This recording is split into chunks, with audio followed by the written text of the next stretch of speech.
In early January 1945, victory seemed close, but it was anything except simple.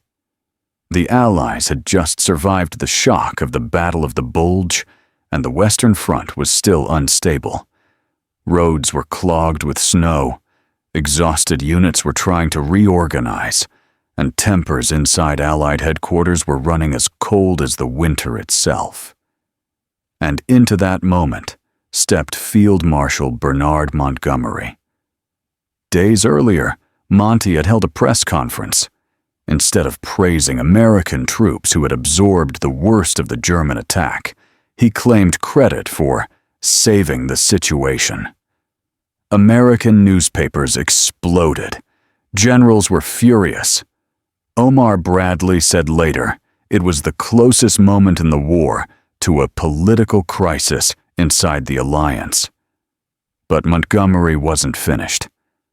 On January 12, 1945, Monty presented a plan, what he called the Great Northern Thrust. He argued that the Allies should stop trying to advance everywhere at once. Instead, they should concentrate men, fuel, and armor under his command in the north, break across the Rhine in one powerful blow, and drive straight into Germany. There was only one problem. To do it, he demanded control over two American armies, the 1st and the 9th. More than 500,000 American soldiers. Permanently. To American commanders, it sounded like more than strategy. It sounded like power. Documents from SHAEF reveal Eisenhower's dilemma. He respected Montgomery's experience. He also understood the political reality. Britain was America's senior ally when the war began.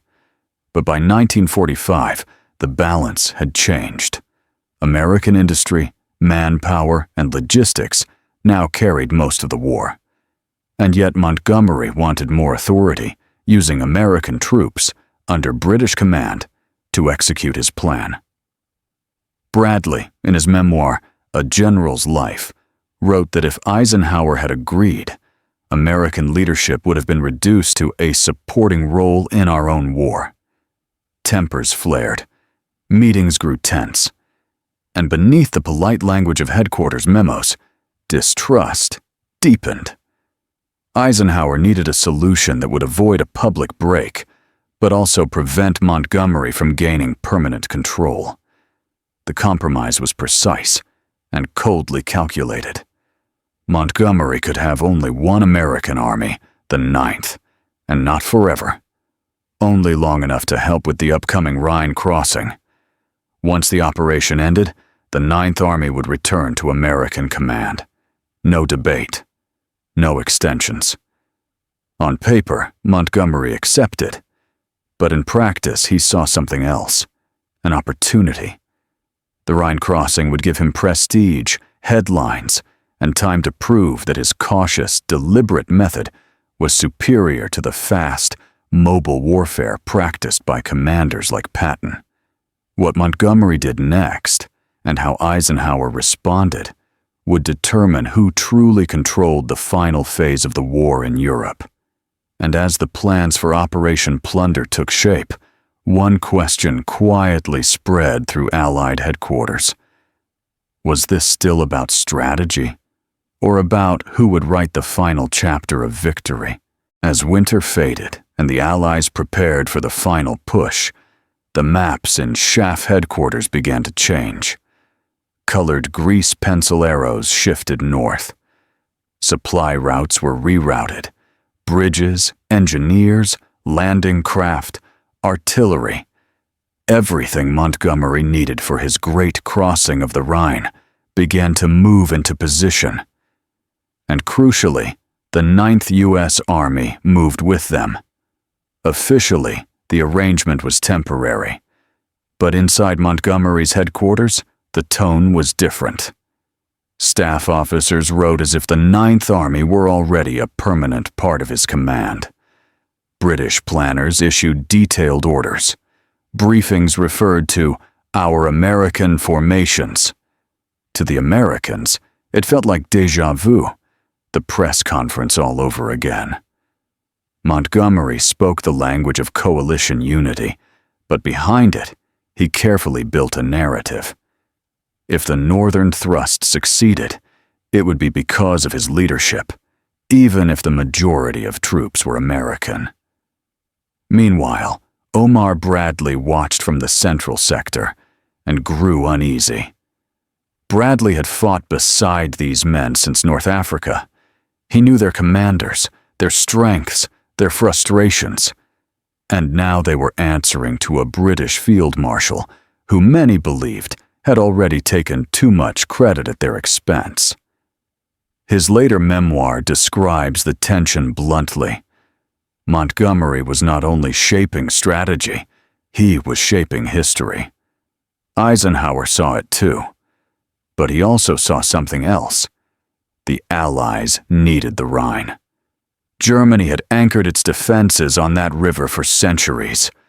Crossing it would shatter the illusion of security inside the Reich. Politically, it mattered almost as much as Paris. Strategically, it opened the door to the Ruhr, the industrial heart of Germany. So Eisenhower held the line on his compromise. Montgomery would get the resources. He would get the stage. He would get the Ninth Army, for now. But not the war. As Operation Plunder was finalized, the contrast between commanders became impossible to ignore. Montgomery planned like an engineer, carefully, step by step, eliminating every uncertainty before moving. Patton, watching from the south, prepared to cross as well, but with speed, improvisation, and risk. Two philosophies of war, converging on the same river. And the Ninth Army sat in the middle of it. American troops, American tanks, American logistics, carrying out a plan directed from a British headquarters. Inside Eisenhower's staff, quiet questions surfaced. If Montgomery succeeds, will he claim the authority to keep the Ninth Army? If he fails, will the political cost fracture the alliance at the very moment of victory? None of those questions appeared in the official documents, but they appear between the lines, in the tone of memoranda, in Bradley's careful wording, in Eisenhower's clipped replies. Then, in late March 1945, the operation began. Floodlights turned night into day. Artillery opened. Engineers ferried assault troops across the river under smoke screens. Bridges rose behind them, piece by piece. And as the bridgeheads expanded, Montgomery saw his opportunity taking shape, proof, as he believed, that his deliberate method had worked. But when the bridgeheads' linked and armored divisions began pouring into Germany, another reality emerged. Success did not belong to one man. It belonged to the sheer weight of Allied power. And soon, the question of who commanded the Ninth Army, temporary or permanent, would return. This time, Eisenhower would have to decide not just as a diplomat, but as the supreme commander. The moment of confrontation was approaching. By early April 1945, the Rhine had been crossed, the bridgeheads had widened, and German resistance west of the river was collapsing. Prisoners flooded the cages. Columns of refugees filled the roads. The Ruhr, Germany's industrial heart, was surrounded. On the maps, it looked like the end. But inside Allied headquarters, one unresolved question still hung in the air. Who would command the 9th U.S. Army now? For Montgomery, the answer seemed obvious. His plan had worked. The North had advanced. The crossing had succeeded. In his mind, the logic was simple. The 9th Army had fought under his direction, had helped secure his victory. Therefore, it should remain under his command, to finish the job. Staff officers around him began writing plans, assuming exactly that. But Eisenhower remembered something different. The promise. written in black and white. Temporary command, for one purpose only. Then back to American control. And Eisenhower also remembered the press conference, the public controversy, the accusations, the careful balancing act that nearly fractured the alliance. He understood that armies were not just formations on the map. They were symbols of national leadership, national sacrifice, national pride. To allow a British field marshal to permanently command a major American army at this stage of the war would send one message. The United States could win the war, but not lead it. Bradley, watching closely, quietly pressed his own view. In his memoirs, he describes the moment as the point where diplomacy had to give way to reality. American strength was now decisive, and American generals had to direct it. So Eisenhower made the call. On April 4th, 1945, orders went out. The 9th U.S. Army would return to American command, effective immediately. Montgomery resisted. He argued. He tried to reinterpret earlier agreements. He insisted that unity demanded continuity. But the decision was final.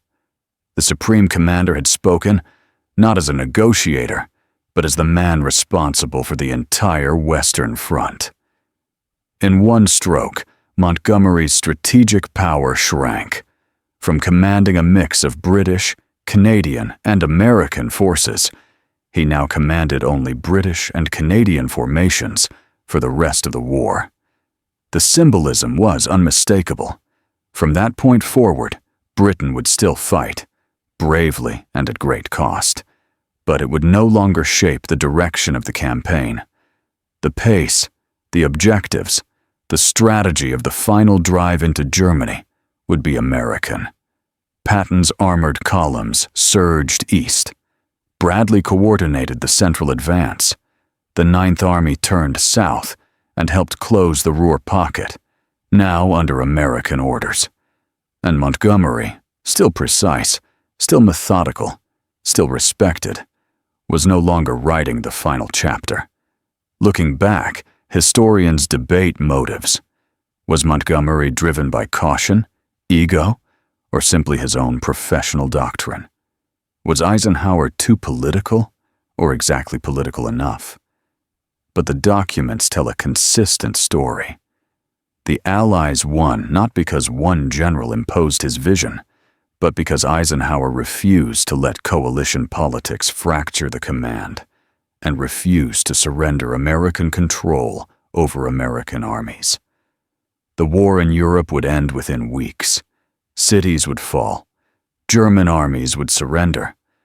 The guns would finally go silent. And somewhere, beneath the headlines, another reality settled in. The center of military power in the Western world had shifted, and April 4th, 1945, was one of the days when that shift became undeniable.